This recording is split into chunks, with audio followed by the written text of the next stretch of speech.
Nobody expected her to show up. The courtroom was quiet, full of reporters and lawyers, when suddenly the doors opened and Beyoncé walked in. No warning, no statement, just her, calm and focused, wearing a simple navy suit. When she took the oath, the entire room froze. Then she said the words that shook everyone. "I've known since 2009. Gasps filled the room. Diddy looked shaken. Even the judge paused. Beyoncé had just admitted under oath that she'd known about disturbing behavior in the music industry and about Diddy for 14 years. She explained that she had first seen something concerning after the 2009 MTV Awards. That was the same night Kanye interrupted Taylor Swift on stage. But backstage, Beyoncé opened a door and saw Diddy threatening a young female artist. The girl looked scared. She saw Beyoncé and seemed to hope the situation would change. But Diddy just smiled and said, "Give us a minute." Later that night, Beyoncé saw the same girl at an after-party. She looked sedated, barely aware of what was happening, and was being led into a private room with several powerful men. Beyoncé tried talking to Jay-Z about it. He told her, "That's just how Puff does business." That night was the beginning of a painful realization.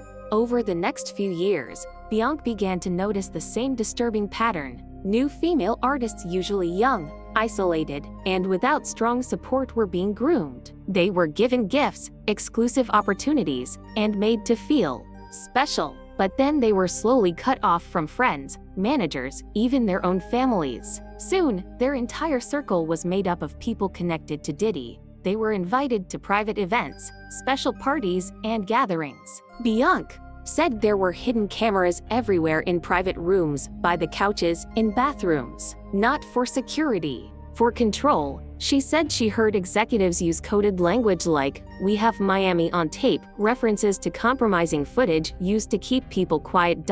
In 2016, she walked into a hotel suite by mistake and saw Diddy and other men watching screens showing young women in vulnerable situations. Some looked drugged. Diddy turned off the screens, walked Beyoncé out, and said it was private business. That's when she started documenting everything. She kept notes, names, dates, locations, and locked them away.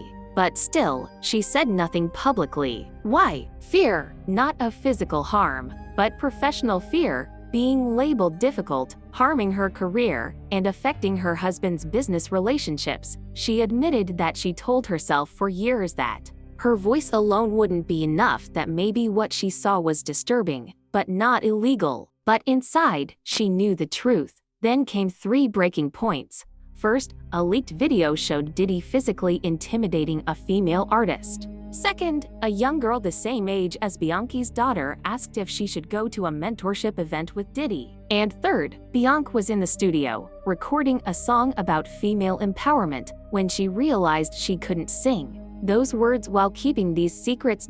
So she called her lawyer and decided to testify. In 2018, she had confronted Diddy directly. She asked about a young artist who looked terrified. Diddy told her, "Some artists need to learn the rules. Even your husband learned the game." When she asked if he was recording artists without consent, he didn't deny it. Instead, he said, "Recordings don't lie. They protect everyone." Then he mentioned a private event from Beyoncé's early solo career. He described details she'd never shared. That's when she realized he might have something on her too. She told Jay-Z. He advised her to keep her distance, but confirmed that this kind of behavior had been part of the music industry for years. He said he regretted his own past silence. In 2020, Beyoncé tried warning a young artist not to attend a party at Diddy's house. Within hours, Diddy called her directly. "I respect you, B," he said. "But respect goes both ways. Some conversations shouldn't happen. I'd hate for that respect to be damaged." That was the final push. From then on, she started documenting everything, clearly and systematically. In court, the defense team tried to shake her. They showed pictures of Beyoncé smiling with Diddy at events. They accused her of being fake, acting friendly in public, while hiding what she really knew. She didn't deny it. "Yes," she said, "I kept up appearances. I stayed silent. And that silence was part of the problem. I regret it." They accused her of only speaking now because it was safe. She agreed again but added, "It takes courage to be the first. I wasn't, but I'm still here, telling the truth. And that truth doesn't change because it came late." Bianchi's honesty, not just about Diddy, but about her own silence, moved the jury. She wasn't defensive. She wasn't pretending to be a hero. She was admitting her part in the silence and choosing to break it.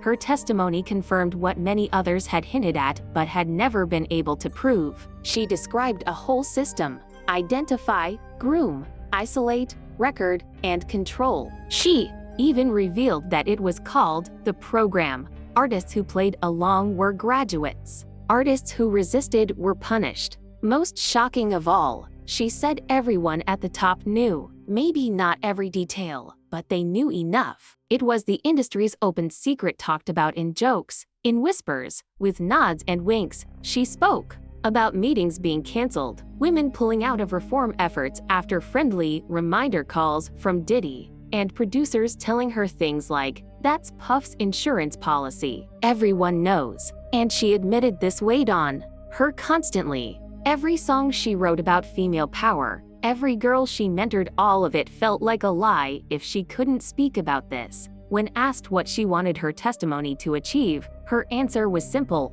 accountability, change, protection. For the next generation, "I want to make up for my silence, not just with words, but with real change." Since her testimony, more victims have come forward. Record labels are reviewing contracts. Hotline calls have skyrocketed. The code of silence that protected Diddy for decades is finally cracking. Because when Beyoncé said, "I've known since 2009, it wasn't just about Diddy. It was about an industry built on silence. And that silence, it just ended.